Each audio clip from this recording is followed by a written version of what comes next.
दर्शक बंधु ऋषि बोरगड फार्म को स्वागत।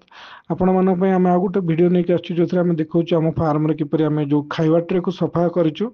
तो आपण देखिए आम जो रांगा अच्छी हाथ में गोटे नाली औषध अच्छी जोटा पोटासियम परमांगनेट कहते आम सर्फ सहित यूज व्यवहार करके आमर प्राय जो खाଇବା ट्रे सफा कर तो ता सहित आम कि जो सर्फ पाउडर डिटर्जेंट रखीचु तो मिसेक आम सफा कर या आम फार्म नीतिदिनिया काम प्राय आम नियमित व्यवधान आम सफा खाଇବା ट्रे को सफा रखी था।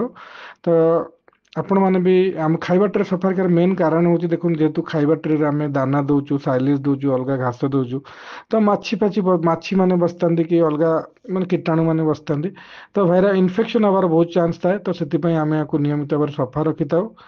तो या द्वारा कौन हम जिते आम सफा सुतरा रखिए छेली मैंने खाद्य को आग्रह सहित खाइबे रोग बहुत कम हम और शरीर जो वृद्धि हबार भी साहाय्य कर जेहेतु से आग्रह खाइबे। तो आपण मैंने कि पद्धति अवलंबन कर आपण फार्म को सफा रखुच्च आमको कमेंट माध्यम जनातु और भिडियो टी को संपूर्ण भाव देखु। जय जगन्नाथ, नमस्कार।